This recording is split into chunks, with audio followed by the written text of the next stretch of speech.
Hello everybody and welcome to a brand new episode of Comics. We have been absent for a little bit, or at least I have. I've missed the past 2 episodes. This is actually going to be my last episode for a while. I am practically going to be in the state of Louisiana where I live for about a week this summer, and so I'm not going to have much time to film, but I will film whenever I have the opportunity. Luckily, one of the few days I will be home is July 20th, the day The Dark Knight Rises come out. You can bet that we'll have a really big episode for that, and I will be a part of it come hell or high water. Because this is my last episode for a little while, I'm going to share with you some awesome news. First thing I want to tell you about is something very exciting. Marvel has just announced that they are releasing a 10-disc Ultimate Collector's Edition of Phase 1 of the Marvel Cinematic Universe. That's all 6 movies, all coming out in one big collectible box, which hasn't actually been revealed yet, and it includes the DVD, the Blu-ray, and the 3D Blu-ray of all 6 of those, well, all the ones that were in 3D, or 3D, all the rest are just regular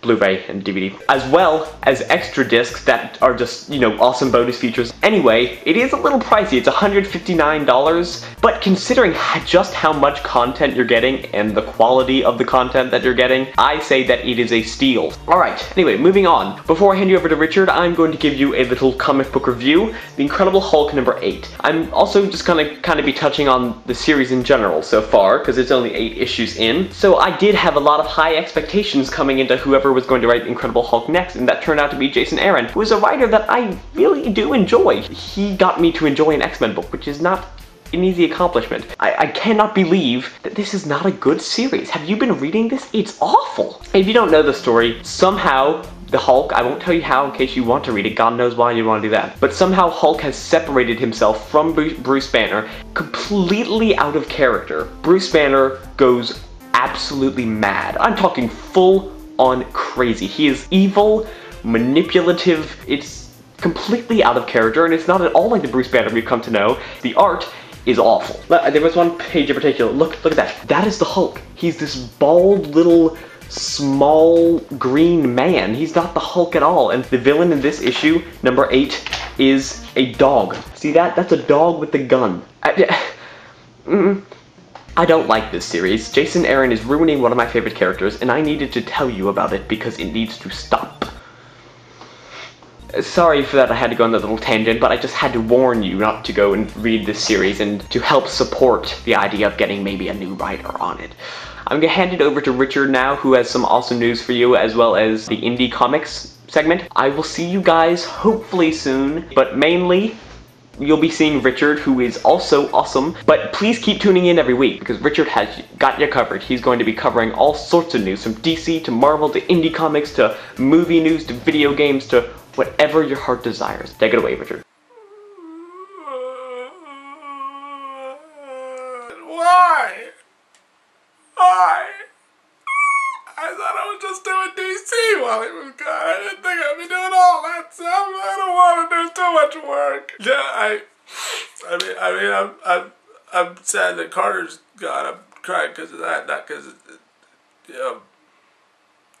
But no, in all seriousness, it's definitely going to be a big bummer, but we'll make do. So anyways, let's get this show rolling and get away from all the depressing stuff and move towards, well, actually kind of boring stuff for this first topic. So I'm going to start off my part of this episode with Indie Comics. And in this segment, I'm going to be talking about Thief of Thieves by Robert Kirkman and Nick Spencer. So Thief of Thieves is basically this series that Robert Kirkman introduced at Image Comics simply so that he can add variety to the world of comic books. And the story centers around this brilliant thief, and he wants to quit being a thief so that he can live a normal life. But as we all know in the crime world, once you're in, you can't leave.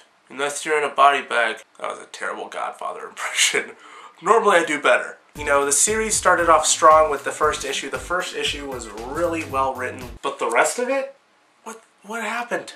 Since issue 2, the series has gone nowhere and has bored me to death. When issue 4 came out, I swear to God, when I read this issue, this was like the 3rd to last issue of my stack of comics I was reading. I fell asleep halfway through this thing and I didn't get to read the rest of my comics until the next day. I mean, admittedly I feel like I'm being a bit harsh in the book, but it just bores me to tears. So Thief of Thieves in its entirety, I'm gonna give it 2.5 out of 5, which I think is being a bit generous. The 2.5 alone is solely for that first issue. Everything else past it, So to move on to the next big comics topic, I am going to transfer over to the best segment on the show, Comics Comments. So anyways, this week for Comics Comments, guess what? Green Lantern's gay. And no, it's not Hal Jordan, it's not him, he's not gay. The gay Green Lantern in question is in fact the original Green Lantern, Mr. Alan Scott. But people are probably still gonna think it's Hal Jordan. Kind of like when Robin was killed off in Death in the Family. A lot of people thought it was Dick Grayson. For those of you that don't know who Alan Scott is, he was, like I said, he was the original Green Lantern, the very first. But his Green Lantern isn't necessarily the scientific, modern Green Lantern we've come to be accustomed to. His Green Lantern is more magic-based. But being introduced into the New 52, I think he's actually going to be more shifted towards the modern interpretation of Green Lantern. And just an FYI, I sort of kind of called it. So in the comment section below, what do you think of Alan Scott being gay? Now I want to get serious for a second. Glasses off, hat off, hair fixed, sort of. But real quickly, I do want to talk about Carter not getting to be in future episodes for a little while. It is a big bummer, but you know, it happens. You know, this show is, in essence, it's really just a hobby that Carter and I do. We don't get paid doing this. This isn't our job. This is straight a hobby right now. We gotta do things in life, and sometimes those things will prevent us from making episodes of comics. It just happens, and it is a big bummer, but it happens. That is a big reason why you haven't seen a lot of episodes of comics in quite a while. But I want you guys to know right away, this is not dead. Comics is not going anywhere. We'll be doing the show as long as you want us to do it. And to be honest with you, I'm incredibly grateful that you guys watch. And I'm glad you guys care enough to like send me messages on Facebook or Twitter or even here asking if there's new episodes coming up or, you know, saying how much you like the show. I really do appreciate it, and I love each and every one of you for doing that. Anyways, that's about it for me. As always, don't forget to like this video, follow Carter and I on Facebook, Twitter, and DirectorsCutRadio.com. Links down below. And of course, subscribe to this YouTube channel, spread the word on this show, favorite the video if you want to, and we will see you guys next time with a brand new episode of comics. Or I will, at least.